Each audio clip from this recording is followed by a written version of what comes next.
Hi everybody, welcome back. We're going to start to talk about fast or data efficient reinforcement learning. Before we do that, we're going to start with a refresher knowledge.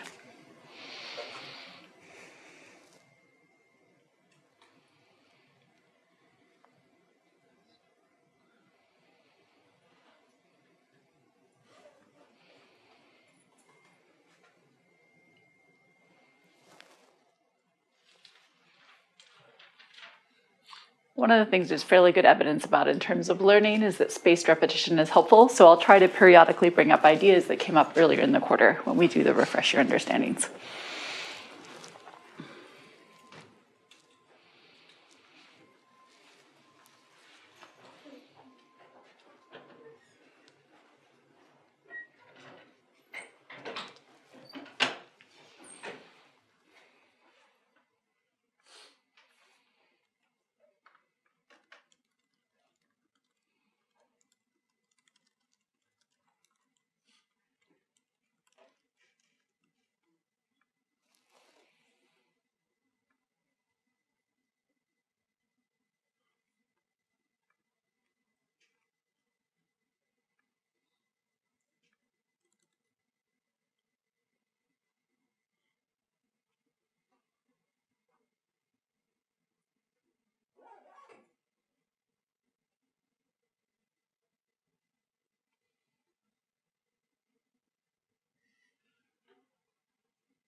All right, why don't you turn to a neighbor and see if you got the same answer.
So we'll go ahead and get started. For those of you that just came in, feel free to vote. The first one is that importance sampling does not leverage the Markov assumption. Do not need this, so this is false. Importance sampling can work with non-Markov systems, which is one of the benefits of it. It makes very little assumptions over the data distribution generating process. So it can be used in just similar to how we could use Monte Carlo methods to estimate the value of a policy through rollouts. This also is very general. Let's go through the next one as well. So let's not use the Markov assumption. For this one, the first one is true. So we can think of using the advantage function of one policy and samples from the other. The second is that we can sort of importance weight between the two policies and get the samples from policy one. So it's not really an exact bound, but it turns out we can bound how off that is. And the reason it's not exact is because we're using samples of states from one policy, whereas in reality, the other policy might visit different types of states. And PPO uses these types of ideas. And the approximation error is bounded by the average over the states visited by one policy between the two policies. So this is trying to say sort of how bad is this approximation when we use just samples from one policy. And so that was one of the really nice insights of that prior work, is that to show you actually could bound what is the error in the approximation error that we induce by pretending that we'd get to the same states under policy 2 compared to policy 1. Awesome. So last time we talked a bit about learning from prior data, and in really the last few lectures we've been talking about how to learn from human feedback or from past demonstrations of people or sort of historical data we have. And now we're going to switch and we're going to think more about, well, what if we can actually gather that data? And of course, that's where we started at the beginning. We thought about, if we are quite early on, we thought about how to evaluate policies if we could gather data, but we didn't think a lot about how that data was gathered. We talked about epsilon-greedy, and we'll talk more about epsilon-greedy today, but we didn't think super strategically over the influence of the way we were gathering data. And so for the next few lectures, we're going to talk about that a lot. And that's really a critical part, particularly for online reinforcement learning. It's like, how do we actually gather the data we need in order to learn to make good decisions? And can we do this? Are there better or worse ways to do this? So one of the things I want to emphasize when we start thinking about this part of the course is a lot of reinforcement learning, particularly if you have simulated environments, focuses on computational efficiency. So we think about things like any place where you have a simulator. So if we want to do like Atari, or if we want to do in these sort of cases, computational time is essentially the same as data, because you can either be using that additional computational time to sample from your simulator or to actually spend more time computing a Q function or a policy. And so to some extent, simulators sort of blend the difference between computational efficiency and data efficiency, because it's all just computation. Like you have a simulator and it can either give you data or you can use it to, do Bellman backups or whatever else you want, but you could just count how much total resources you're using essentially in terms of computation. There are a lot of other domains where computation is really separate from samples, like from actual data. So this is data.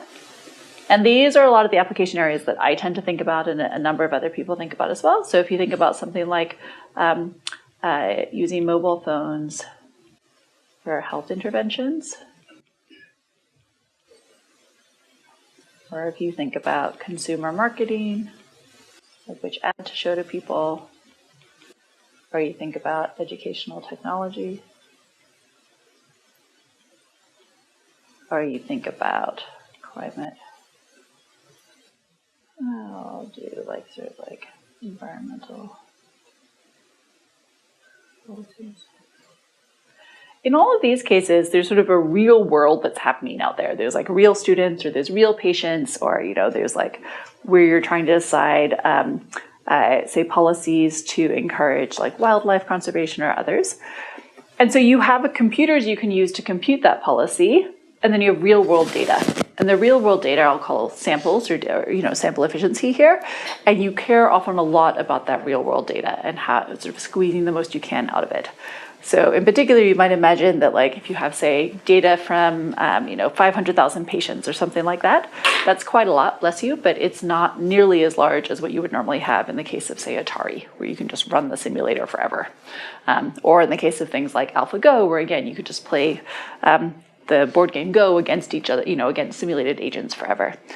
So a lot of the things we're going to be talking about in the next few lectures is going to assume that we care about this because we can't get infinite data. So we're thinking about cases where these are coming from patients or they're coming from students. And so we want to be much more careful with the data we're gathering and think about how we could sort of maximize the information we get out of those to try to make good decisions. So when we start to do that, there's a number of different things we want to consider in terms of how good are the different algorithms we're going to consider. So one thing might be that if it converges at all, and we've seen before that from the deadly triad, we're not always guaranteed to converge. So we've seen that for some settings, where this is not guaranteed, or it hasn't been proven yet. So you're not even necessarily guaranteed to converge to anything. It might chatter, it might oscillate, it might not go to anything stable. Second question you might ask is if you're going to be guaranteed to converge to the optimal policy. And then a third thing that might be really important is how quickly. So in this case, it's going to be how much data. And we're going to see different types of measures to evaluate different reinforcement learning algorithms. So let me just give you sort of an illustration too of why these things might look quite different. So imagine that you have something like this, where this is time, and this is reward. Okay, so you could have really different algorithms. You could have algorithms that look like this. That might be one algorithm. Or you could have an algorithm that looks like this, like really smooth. And you could have algorithms that in general, maybe, you know, most of the time do great, but periodically make terrible mistakes. Versus you could have another algorithm which never does awesome, but is always pretty good. And those are really different types of behavior. So if you think about that in terms of, say, an AI clinician, you could have an AI clinician that on average, you know, helps get, like, let's say 80% of your desired outcomes. Like, it helps you manage your blood pressure with 80% accurate, you know, fidelity. Or it could be that for 80% of the population, it helps them completely manage their blood pressure, and for 20% of them, it fails. And so those are really different types of performance guarantees, and we'll think about whether, you know, trading off between those and what sort of algorithms guarantee us to have different sorts of performance. So we'll start to introduce sort of different types of settings and ways to evaluate the quality of algorithms. And we're going to start with bandits. And we've talked very briefly about bandits in the context of sort of ChatGPT and preference learning. We'll talk a lot more about them now, and then we'll move back into the Markov decision process case. A lot of the ideas from bandits will turn out to exactly sort of, or quite easily translate over to the RL setting. Okay. All right, so let's dive in. So what is a bandit? So a bandit is like a really, really simple RL problem. They've been studied since I think at least like around the 1920s. There's a very long history of research on multi-arm bandits. It's been used for all sorts of application areas. So let's describe what it is. So the idea in this case is that there's no states. There's just a finite set of arms. And arms are the same as what we've been calling actions before. So as a concrete example, you might think of there being like 20 different ads you could show customers. And we're going to assume that there's a probability distribution over rewards for each arm. So maybe, you know, like on average, this gives you, you know, 90% click-through rate for this particular ad, and this other ad gives you 20% click-through rate. But that's not known. That's, you know, not observed. And what will happen is at each time step, you get to select one of the actions, and then the environment will sample a reward from that stochastic variable. So if the click-through rate is 90% for that particular arm, most of the time you'll get a 1, and sometimes people won't click on it. And the goal is to maximize your cumulative reward. So overall time steps, that you get the most amount of, say, clicks. And this is a very simple setting, but it's been used extensively in a lot of areas. You could think about this for something like, how could I, if I was doing something like a clinical trial, how might I randomize the next person over what treatment to get, you know, treatment or control, for example, for ads, for many, many different types of application areas. So I'm going to have some running examples for this part of the course, and we're going to have a sort of a silly one that's going to be illustrative. So let's imagine that we're trying to treat patients with broken toes. This has nothing to do with medical stuff, so this is not medical advice. Imagine you have 3 different options. You could do surgery, you could buddy tape the broken toe to another toe, or you could do nothing. And your outcome measure is a binary variable about whether or not that toe is healed or not healed after 6 weeks. So that's our setting. We've got broken toes. We want to figure out what's the best strategy for healing them, and we're not going to do a clinical trial. Instead, we're just going to say, well, sometimes people come in and they have broken toes, and I'm going to try to figure out over time which thing is best. All right. So in this case, we're going to model it as a multi-arm bandit with 3 arms. The arms are and we're going to model each arm as a Bernoulli variable with an unknown parameter, theta I. So let's just do a quick check your understanding about the framework of bandits.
Okay, great. I think most people are converging on these already. Yes. Pulling an arm or taking an action is just the action we're actually doing. The second one, this is a better fit to the problem than an MDP because we're only going to make one decision per patient. And we're also going to assume that whatever decision, whether Mofo's toe heals after we do this is independent of whether or not when Sophie shows up, what we do.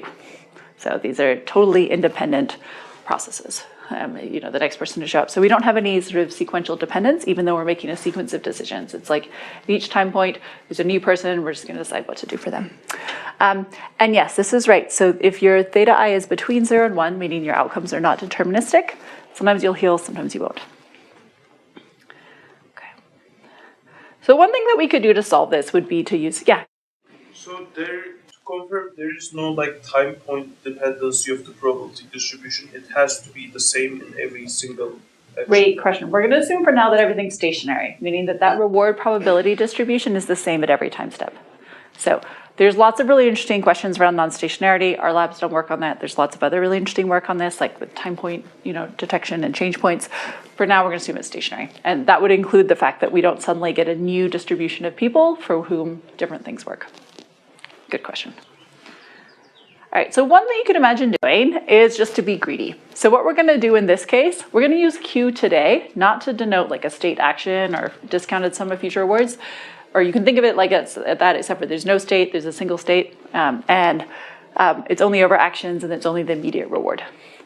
So what Q here would denote is what is just the expected reward of arm A.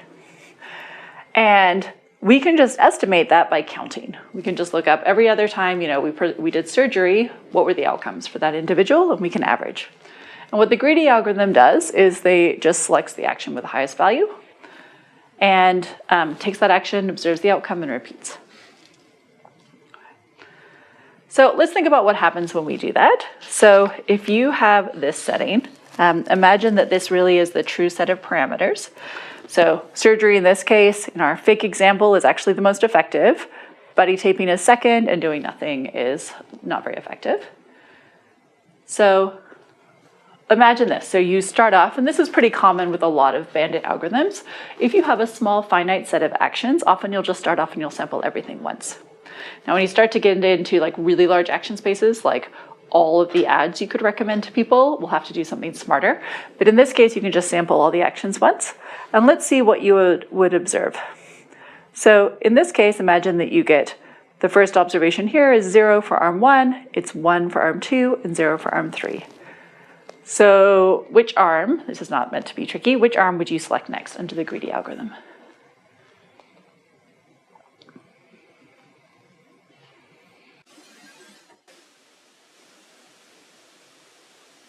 Which of them has the highest? A2.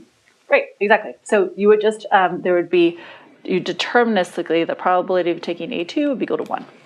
You just deterministically take whichever one looks best. So would that be good or bad?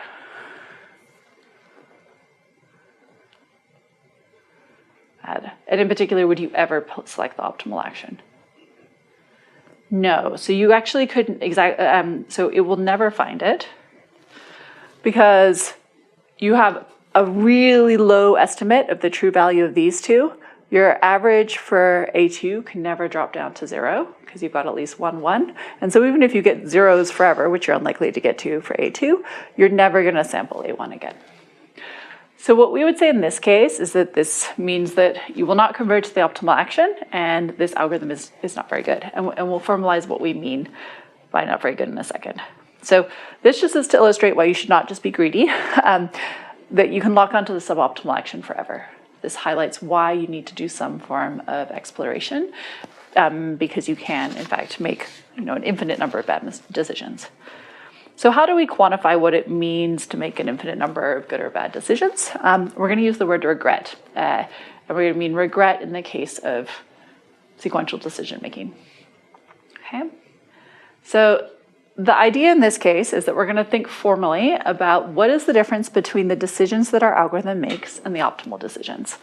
And then we're going to score the algorithm based on what the gap is. So in particular, The optimal value, just like what we've seen in the past, is the maximum over all the Q values. So it's just whichever arm has the best, highest expected reward. And the regret is the opportunity loss. You could also think of this as the difference of the advantage of the optimal action compared to the action that's taken. And so your regret, just like we often use it colloquially, is the gap between what the agent could have achieved and what it actually got. We're going to focus here of looking at these in expectation. Of course, due to stochasticity, there could be times where the particular reward you get for a suboptimal action might be higher than the reward you'd get for the optimal action because of stochasticity. But we're just going to focus here on expectations. So we're always comparing the expected reward of the optimal arm to the expected reward of the suboptimal arm. All right, so that's regret. So how do we compute it? We're going to think about sort of comparing this over all time steps, and we're going to maximize cumulative reward, which is equivalent to minimizing total regret. Because remember, this is unknown, but it's fixed. So we really want to, maximize our total reward, and we can either think of that as you're maximizing the Q you got over all time steps, or we're minimizing the total regret. And normally in bandits, we talk about minimizing total regret instead of maximizing total reward. All right, let's see how we can think about how big the regret will be. So let's let NTA be the number of times action A has been selected at time step T. So that means that if your agent has made T decisions, you count up and see how many times did I take action A1, how many times did I take action A2, how many times did I take action A3. The gap for a particular arm is essentially, its advantage of A star over A. So it's just the difference between what is the expected reward the optimal action would have gotten minus the expected reward you get under this alternative action. And we often call this the gap. I think the literature's developed somewhat independently, and so I think that's why people don't commonly call it the advantage in the case of bandits. They typically call it the gap. And the gap will turn out to be pretty important because as you might start to think about intuitively, depending on the size of the gap, it's going to be easier or harder to learn which of two actions is better. So if the gaps are really large between action 1 and action 2, which means they have really different expected rewards, you're going to need less samples to figure that out. If the gaps are really, really small, generally you need a lot more data. Okay. So regret is going to just be a function of the gaps in the counts. So we can just think of the number of times that you took each action and the difference between and this gap, the difference between the optimal action you should have taken and the reward you actually got. And so our expected regret here is just going to be the sum of times you took each action times the gap. And so what that means intuitively is that we do not want to take actions which have large gaps very much, and it's more okay if we take more of actions that are close to the optimal action. And a lot of algorithms, what we try to do is we try to bound this quantity. So we try to say in advance, in general, this is something that we can't know because this requires access to whatever is the optimal action and its value, and we don't know either of those things. But what we can do is we can have algorithms where we can prove something about how the regret grows. Okay. All right, let's first just see sort of what I mean just to instantiate that. Okay, so again, we can't do this in the real world, but we can do this in our, for a toy example. Let's just think about what the regret would look like in this case. So this would be a series, if you were running your greedy algorithm, so this is the actions, this is like time. So this is like 1, 2, 3, 4, 5. So we first take all of our actions. In each of those cases, the true optimal action was A1, and our observed reward was N, and our regret was as follows. So A1 really is the optimal action. So we had 0 regret there. The second one, our regret was this. And for the third one, our regret was this.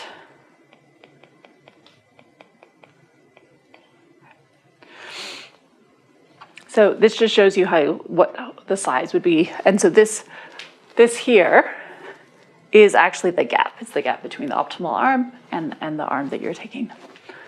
So this just shows you sort of how regret can grow. And as you might expect, if you make bad decisions forever, you're going to get linear regret.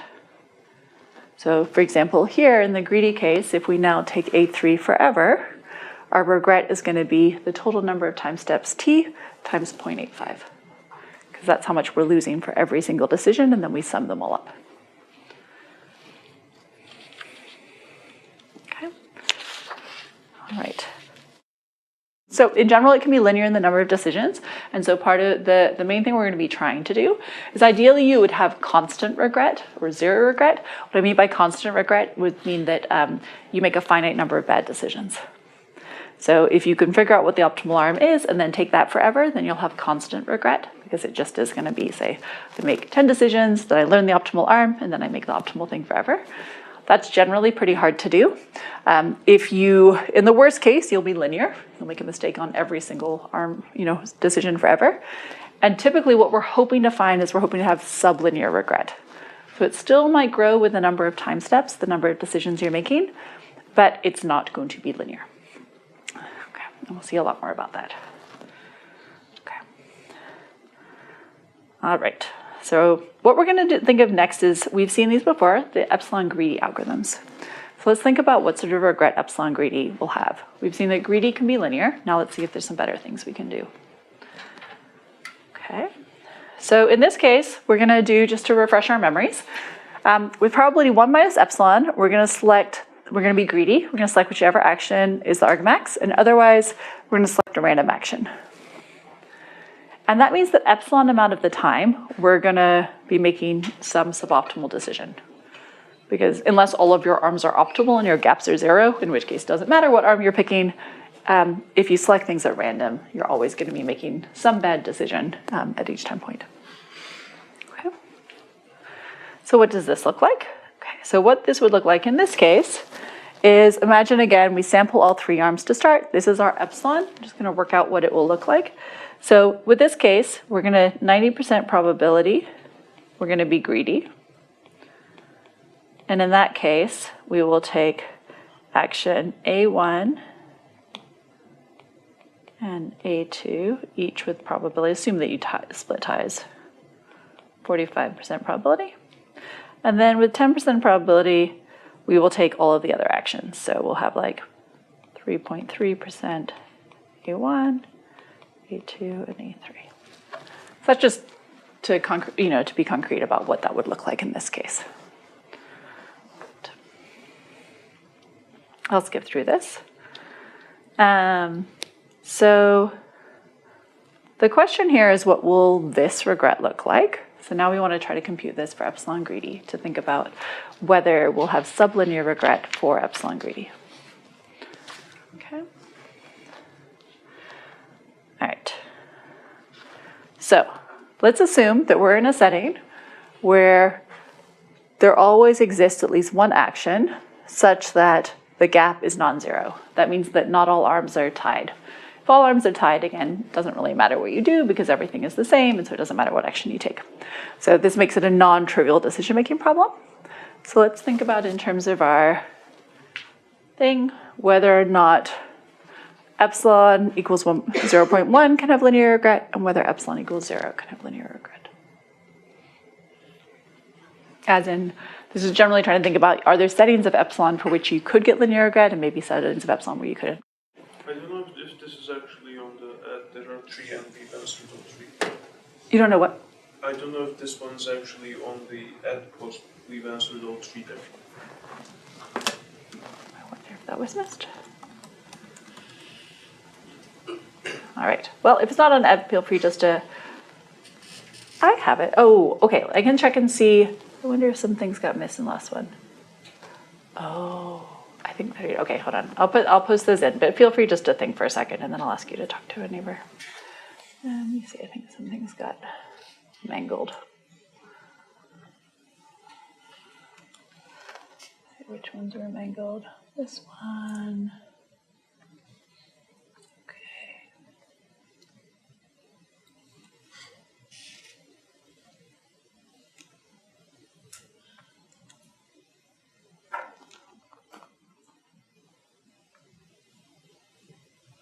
I think this should be there now. You can check. I just updated ed.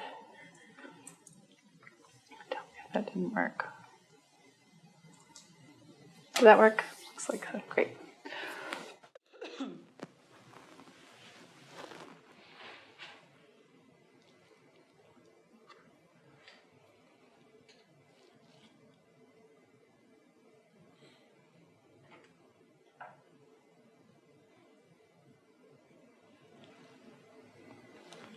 I think most people agree on this, but maybe let's just do 1 minute and check with a neighbor and just check you got the same thing.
All right, I'm going to interrupt you for a second. So I think one way that's useful to think about this is when we think about how many times we sample things, all of the arms are going to have a lower bound on the number of times we sample them, which is at least epsilon divided by the number of actions times t, where t is the total number of decisions we make. And so I think that can be a helpful way to think about this, that you see there's a t here times some constant. Because there's a big T here times a constant, that means you're going to have at least linear regret. So if epsilon is greater than 0, you will have linear regret. And if epsilon is equal to 0, you're greedy. And we just saw that that can have linear regret. So in either of these two cases, unfortunately, both are true. Somebody have any questions about that? Now, it turns out there are certainly better and worse ways of setting epsilon, but if you just set epsilon in a static way, it can be pretty bad. And as you might remember from a long time ago, sometimes we talked about decaying epsilon over time, and so that can matter a lot too. But static epsilon is not great. All right, so let's look at what this can look like. If you think about how regret is growing over time steps, these are very common plots. When you look at like bandits or some other approaches, we'll see sort of, we consider what total regret is. You'd like regret to be 0. If you make it greedy, it can be linear. If you make it epsilon greedy, it's normally a little bit better, but it's still linear. If you decay it, it can get a lot closer. And it is going to be possible to be sublinear for good choices of algorithms. One of the challenges for this is that it can turn out that there can be some pretty good choices of epsilon, but it often depends on problem-dependent properties that we don't know in advance. So we need to have an algorithm which, before knowing how, anything about the problem in terms of the gaps or anything like that, can be guaranteed to have sublinear regret. So first of all, let's think about sort of what type of regret bounds we might get, and is there reasons for hope. So a problem-independent bound talks about how does the regret grow as a function of t for any possible problem that you might be given. So what this might say is, I might give you an algorithm which is guaranteed to be sublinear in t no matter what bandit problem you put me in. So it's just an algorithm that will work well for any potential domain you put in, and it'll make a bound on its performance. Instance-dependent or problem-dependent bounds bound things as a function of the gap.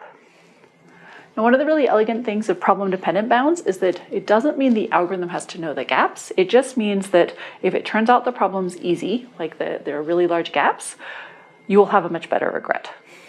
And so some of my lab's work and a number of other people too, we're often very interested in this. And I think at a high level what this means is you have an algorithm that's adaptive to the problem. So it means that your algorithm will be guaranteed to do really well on the problem if the problem is easier to learn in.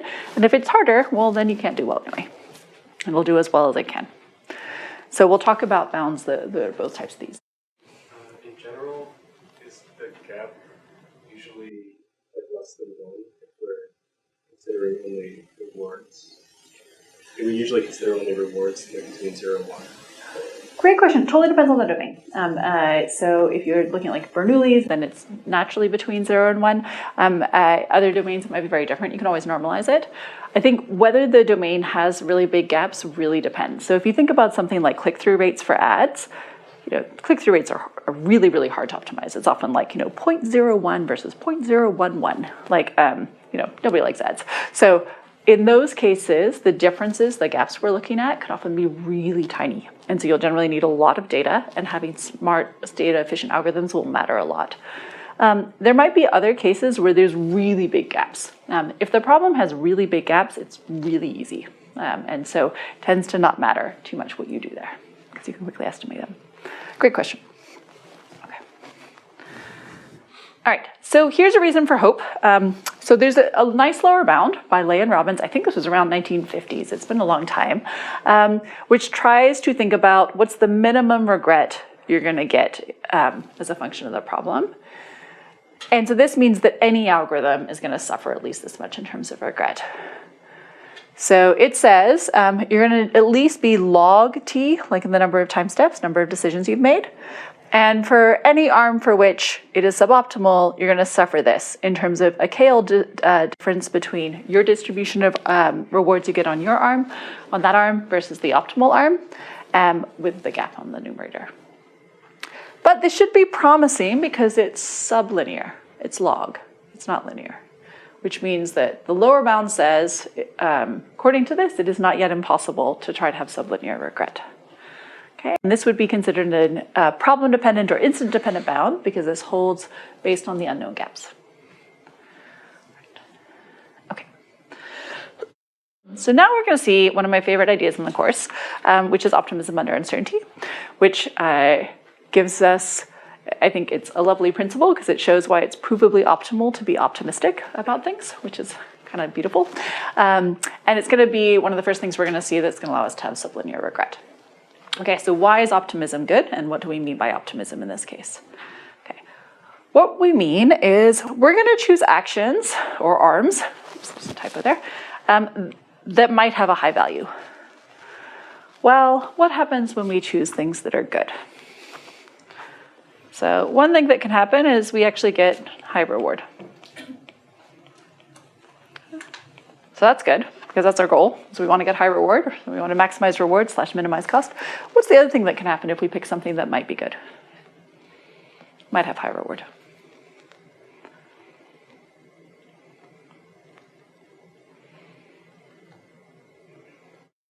Low reward?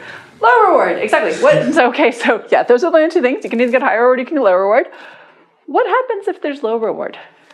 I mean, of course we're sad, but like aside from that, what happens, do you think, probably to our estimates, like those Q estimates, if we get low reward? Yeah. Would like improve precision on the estimate? Exactly. Yeah, exactly. Remind me your name.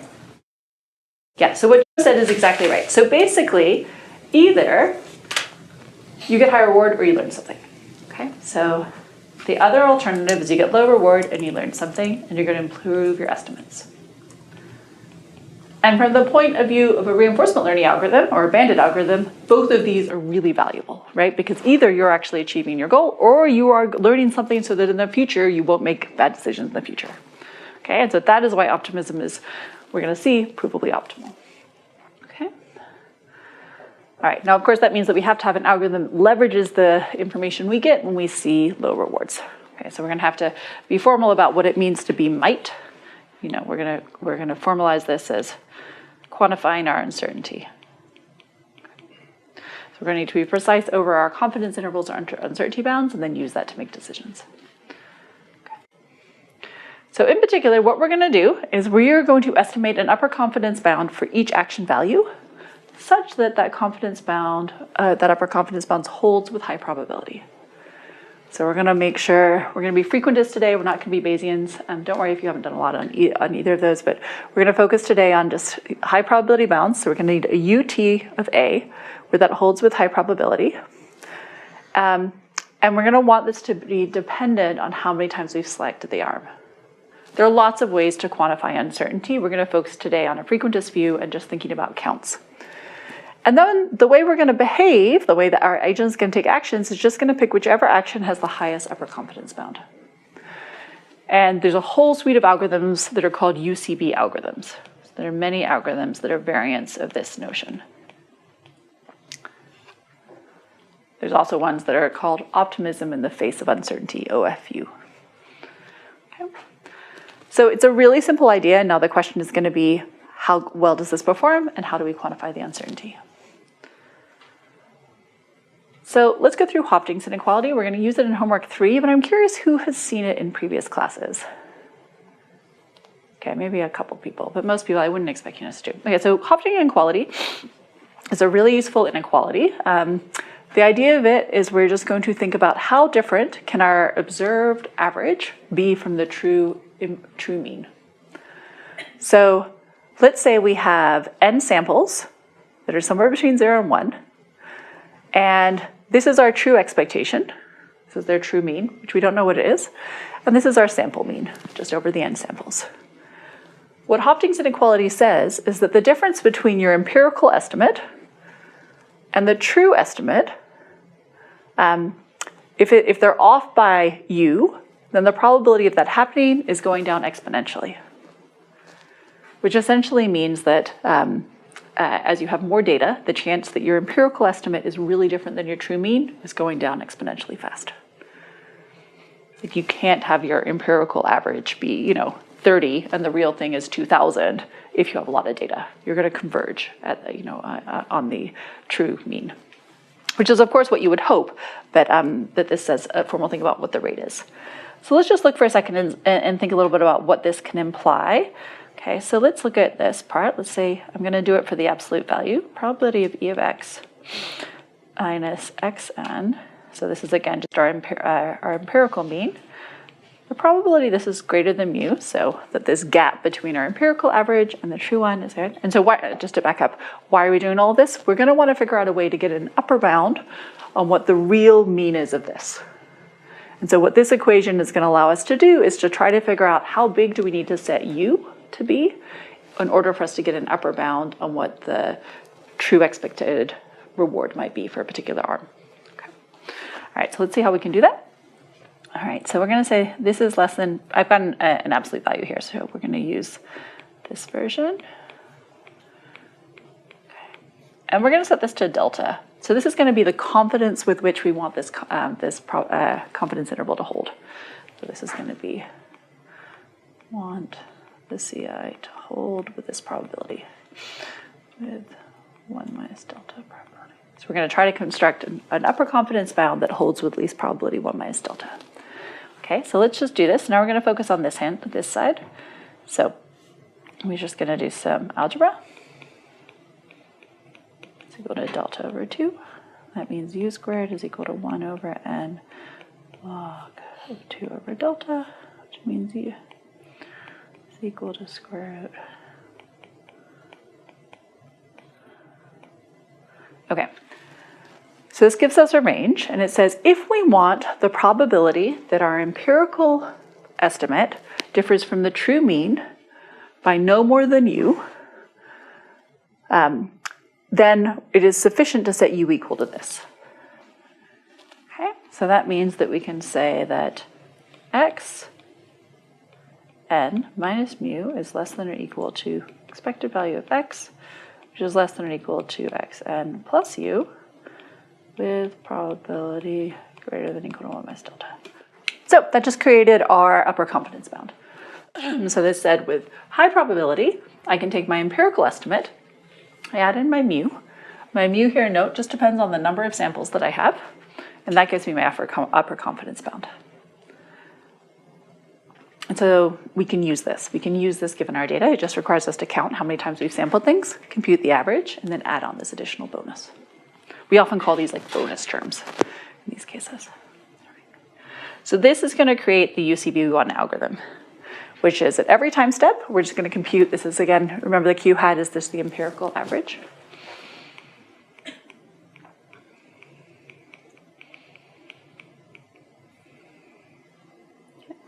And then we add on this bonus term. And this is again just the number of samples of A after T time steps. Okay. And for those of you familiar with things like union bounds and stuff, we'll come to that shortly. So this is, we haven't really fully made sure that all of these confidence intervals are going to hold over all time steps. So we'll be a little bit more careful about what delta needs to be soon. Yeah. It's called UCB 1, like why is it 1, not so 1? There's a lot of different variants of the UCB algorithm. I think this is one of the first ones. It was, I think, our UER 2002. I think it's the one they named first in their paper. But this notion of kind of optimism under uncertainty is certainly around before the 2000s. But I think this is the paper where they first did some of these nice proofs. Okay. All right. Okay, so let's think about how different that algorithm would look like in our types of settings. Okay, so we're going to use optimism under uncertainty. And what we're going to do in this case is we're first going to sample each arm once. So same as before. And this is what we're going to get. And now what we do is we're going to compute those upper confidence bounds. Okay. So what we want to do is compute this upper confidence bounds for each of the arms. So UCB of A1 to A3. Okay. And so this would be 1 plus square root of 2 log over delta over 1. Same for this one. And then 0 plus square root 2 log 1 over delta. Okay, so in this case, you would pick A1 or A2 with equal probability because the upper confidence bound is identical. Okay, so we'd select the argmax. Let's say that we pick A. Okay, and now we're going to again compute the upper confidence bound. So in this case, what would happen is you would have the following. You would have UCB of A1 is equal to 1 plus square root 2 log 1 over delta divided by 2. UCB A2 is equal to 1 plus square root 2 log 1 over delta over 1. And UCB A3 is equal to 0 plus square root 2 log 1 over delta divided by 1. So what you can see here is that we've now reduced our upper confidence bound because we've learned something. Now in this case, we happen to have also gotten high reward, but either way we learned something. We could shrink our confidence intervals because we have additional counts. Just to make sure I'm understanding correctly, the delta is something that we would select to kind of figure out or to choose our confidence bounds? Yeah, great question. So yes, we haven't talked a lot about how we set delta. There are going to be a couple criteria for it. In general, we're going to need all of these confidence bounds to hold for all time steps for all arms. So we're going to need to do some union bounding to make sure all of them simultaneously hold, because we want to have it with high probability that all of these things are valid at the same time. We also, in the simplest setting, we know how many total decisions we're making, and so we need to use that information as well. And then you can use those two things too to bound the regret, as we'll see. So you can see this is why it's a bit different than greedy, because we are still using our empirical averages, but then these confidence intervals are going to change so that over time, these will sort of alternate often depending on which rewards you're getting, and you may periodically take A3, because with that little data, there is some probability that A3 is just as good as A1 and A2, particularly after you get additional data.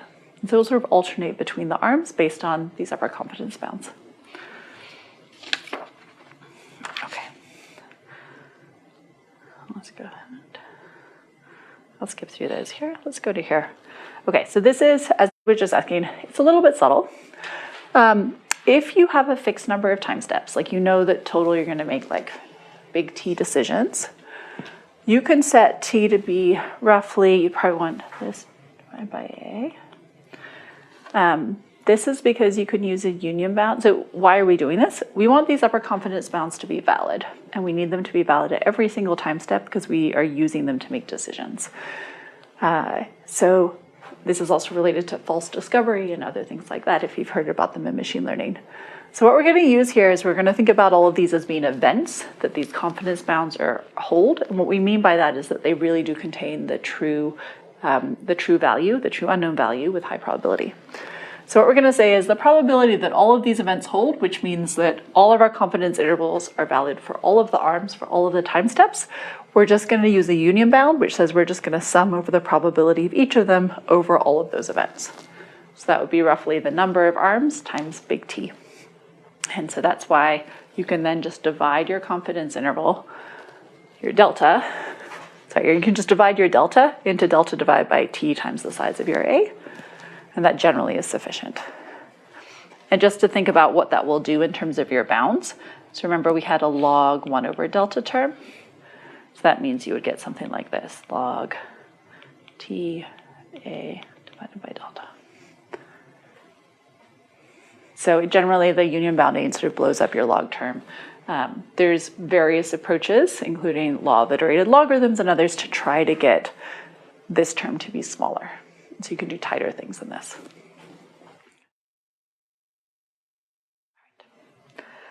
Okay, so let's think about, I promised you that we're going to be able to use this type of idea to get sublinear regret. So let's go through a proof sketch to think about how this actually enables us to get much better performance than what we've seen before. All right, so what this statement says, and I'll just put a pointer in, so it's in the references for under the website, but there's a great book on I think it's just called Bandit Algorithms by Tor Lattimore and Chavez Sevasbari, which I think maybe came out in 2019 or 2000, I'm trying to remember. But they have a great book. So it came out of a series of blog posts they were doing on multi-arm bandits, and then they turned it into a book. And so there's a really nice one, and if you go there, it's I think approximately chapter 7. They're going to do a much more rigorous version of this proof compared to what I'm doing today. What I'm going to try to do today is just to give you a flavor of types of bounds that you might want to prove in these sorts of cases and how we end up getting a sublinear regret.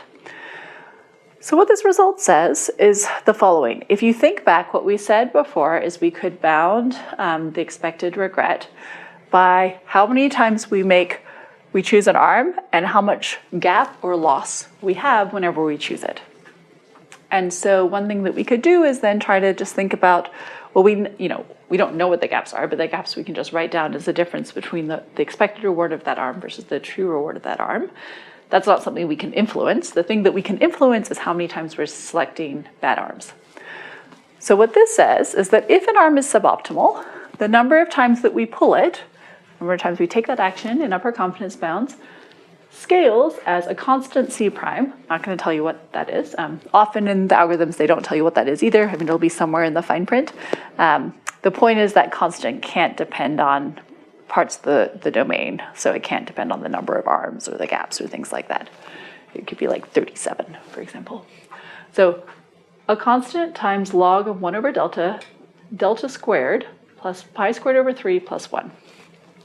Okay. So why is this interesting before we get into how do we prove this? This is interesting because it says if the gap is large, we're going to take it many less times. So if the gap is really small, then it means that we might sample that action a lot more. And if the gap is large, we're going to take it less. Okay. And then we can combine that with this equation.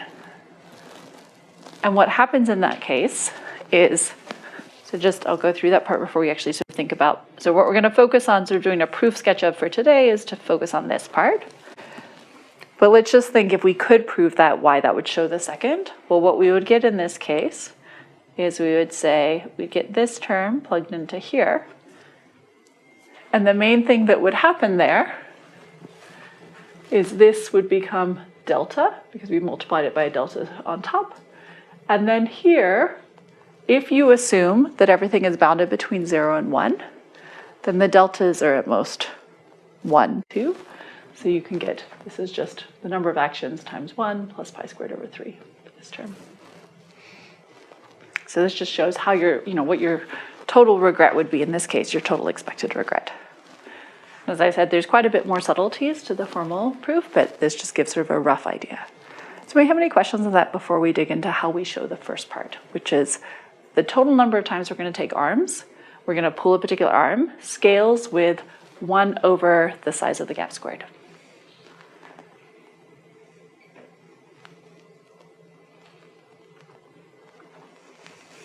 All right, let's go through it. So this is going to heavily rely on the Hoeffding inequality and the upper confidence bounds. So remember what we saw before is, let's imagine that we've got this. So we're going to say this was our upper confidence bound. So we had this upper confidence bound. And again, I'm going to be loose with the deltas. Okay, we'd have to be a little bit more formal of it in general. But let's look at this. So this is going to be the true value. And this is our empirical estimate. Okay. So what Hoeffding inequality had told us is to say the difference between the true expected value for an arm and your empirical average is greater than this quantity, our upper confidence bound, with probability no more than 1 delta over t. Okay. So now let's think about the following. Let's think about the times we pull A, which is not equal to A star, and delta A is not equal to 0. These are kind of the only things we care about in terms of regret. If we're pulling A star, we have 0 regret. If we are pulling an arm that has delta A equals 0, that also means that it has 0 regret, because it means it's tied with an optimal arm. So the only things that we care about bounding here is to think about, for that NT of A, how many times are we pulling arms that are not optimal? Okay. All right, so what we're going to do is kind of observe a couple. So if the confidence interval holds, so we can think of this, if this holds, then we have the following. We have the QA minus C log 1 over delta divided by NTA. So here I'll say if 1 holds. Okay, which is less than or equal to QT hat of A, which is less than or equal to Q of A plus square root C log 1 over delta divided by NT of A. This just says if your confidence intervals holds, what it means for it to hold is that that confidence interval is wide enough that it contains your true value. And the upper confidence part is higher than that, and the lower confidence bound is lower than your true value. So this is just holds if our confidence intervals hold. Okay. Now, if we pull A instead of A star, so under UCB algorithm, we have the following. We know that the upper confidence bound of A was greater than the upper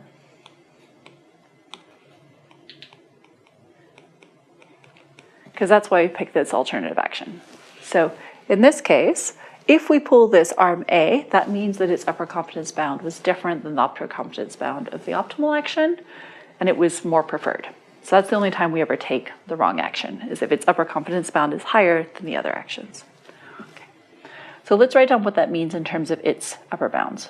So the definition of upper bounds here is that QT of A plus square root C log 1 over delta divided by NT of A is greater than QT of A star plus C log 1 over delta divided by NT of A star. Okay. Because that's just the definition of our two upper confidence bounds. So it says, okay, I'm only going to take this other non-optimal action because its upper confidence bound was actually higher than the upper confidence bound of the optimal action. Okay. And then we notice, so let's just label them. So we're going to call this 2, we'll call this 3. So now we're going to substitute in from 2. Okay. All right, So we know that this is greater than QT of A star from equation 2, because we know that the upper confidence bound on the optimal action also holds, so its upper confidence bound has to be higher than its true value. Okay. All right, so now what do I have? I have that Q, and let me write one more thing here. So similarly, just check that I get that right. 1, 2, 3,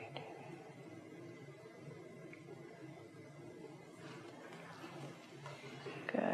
Good. Hold on, I just want to make sure that I got that one thing right.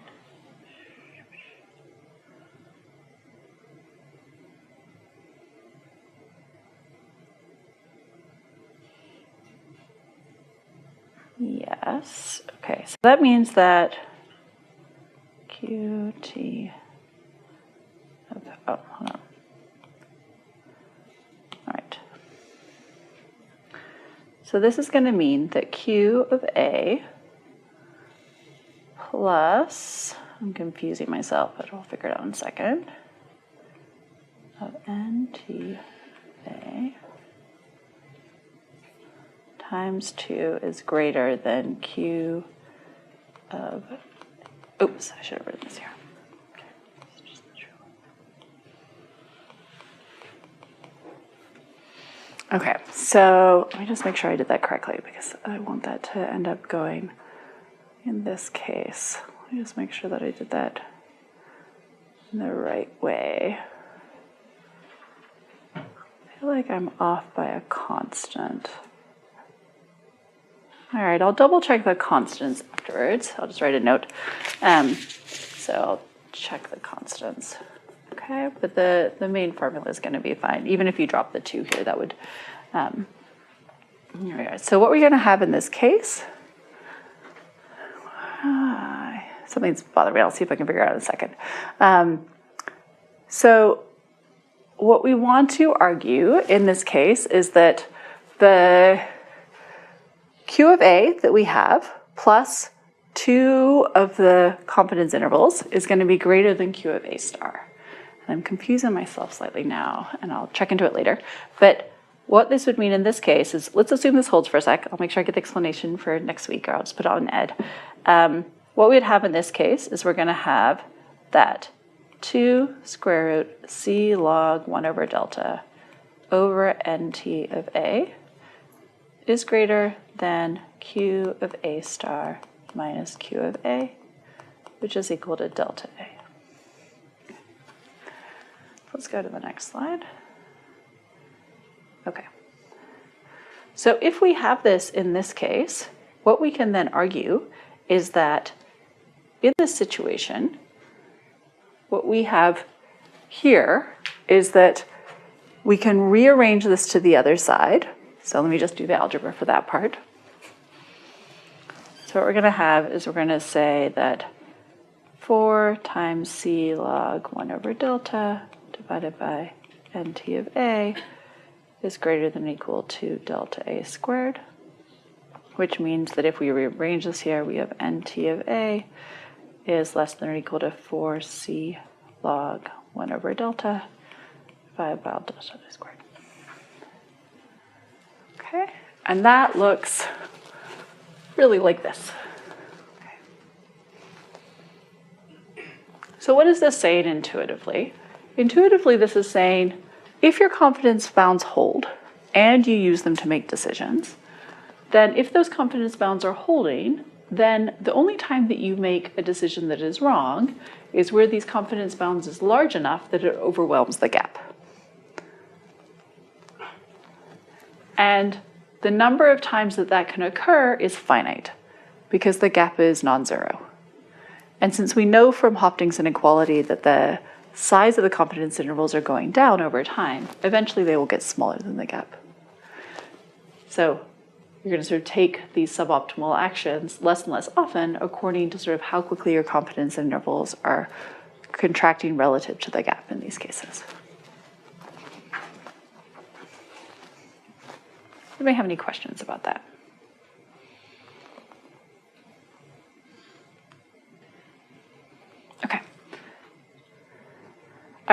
So what this means is that when we look at this, we end up getting that it achieves logarithmic asymptotic regret as a function of log t. So because we had the log t here inside of the number of times we're taking these suboptimal actions. And what you can see in these cases is that over time, so this is a previous result where we look at sort of the amount of data that we have and sort of what is the best performance that we have over time. If you tune epsilon-greedy, it can definitely get better, but also UCB ones definitely have this nice logarithmic shape. If you have the right, if you set the constants correctly. Now empirically, often it will end up being that the constants matter a lot. And so if you set the constants wrong, or if you set the constants off into the theoretically prescribed value, it'll often explore for a long time. And so you can often be more aggressive than that in terms of the resulting bounds.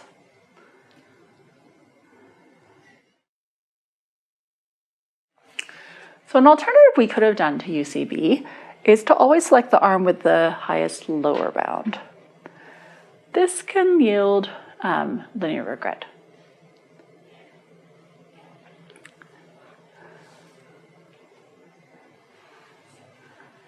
So I think that's a useful thing to think about.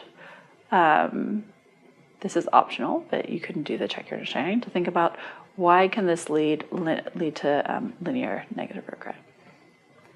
And it's helpful to think about the upper confidence bound case and why that one works and why this wouldn't.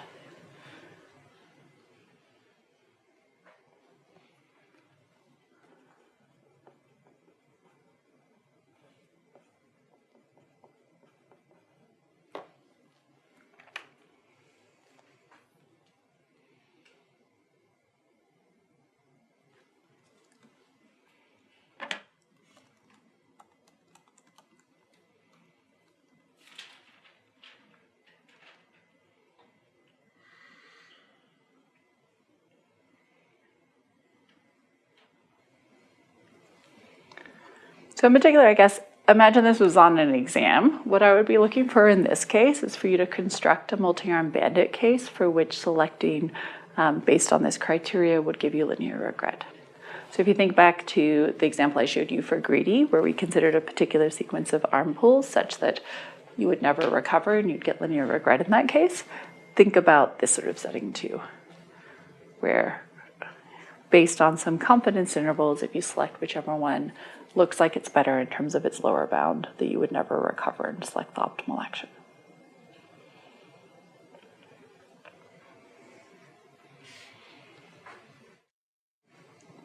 So I had a question about the slides before, where we were kind of assuming that that condition was met. And then I'm assuming that the other parts came from where the condition isn't met. That's right. Yeah, so in those cases, if you set the delta correctly, you can say, so with high probability, you're going to want this to hold for all time steps, and then there's going to be the small amount of probability that it doesn't hold, and then you can argue in that case that the regret is going to be bounded from those time points. So you split it's a good question, you split sort of the expectation into the high probability event and the low probability event.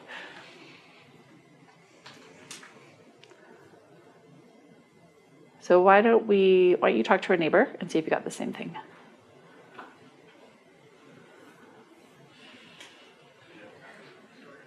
At least one person already has the right answer.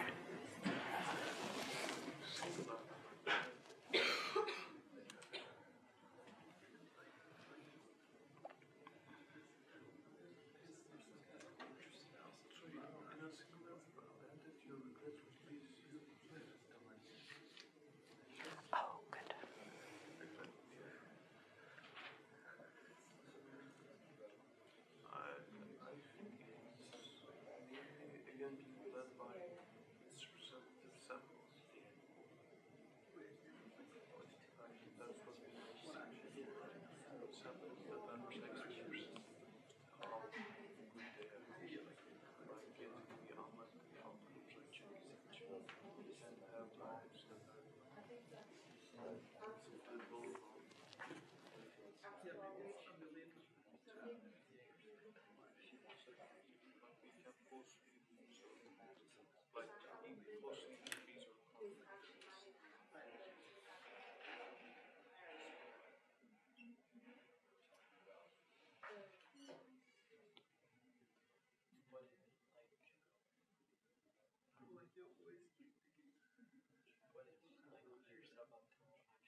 Okay, I'm going to interrupt you for a sec. Interrupt you now.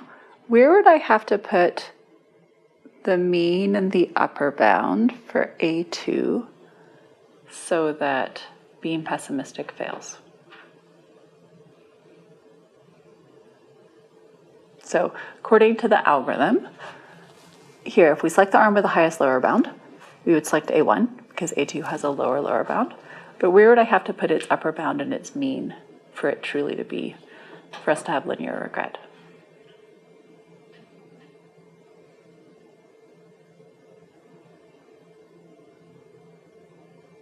So here I put reward on the y-axis. At least one person said the right thing in there, so I know one of you guys knows this.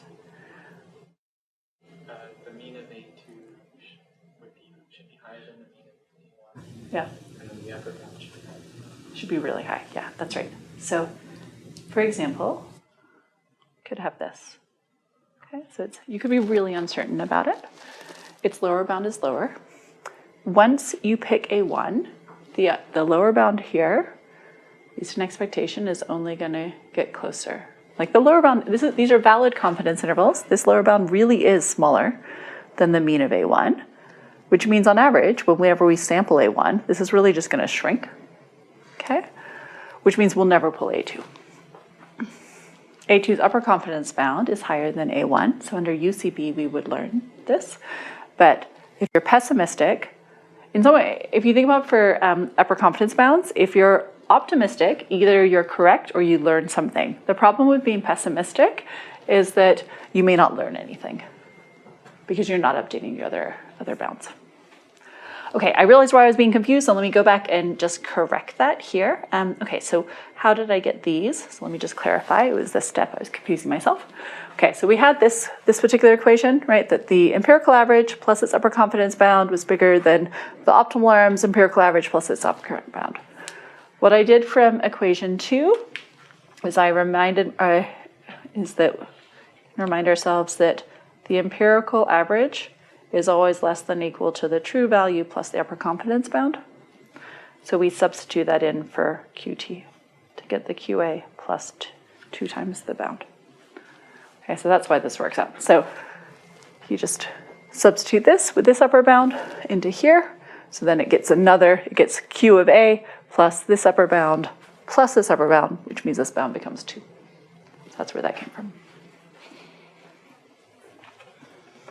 Okay, so this is the first algorithm we've seen, which has provably sublinear regret, which is really nice. It's also really easy to implement, certainly when you have counts, but all of this stuff can be extended to much more complicated settings.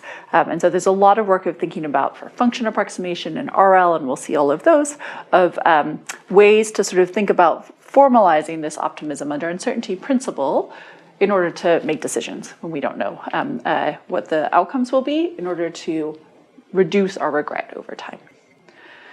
So what we're going to see next time is we're going to see more fast learning, but we're also going to think about it from a very different perspective called like Bayesian bandits, where we think of it not being this sort of just fixed upper and lower rectangular confidence intervals, but we think of having a prior over what the distribution is going to be of the rewards for each arm.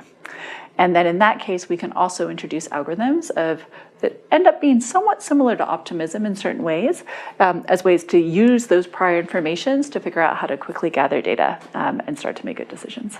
So we'll see that next week. Thanks.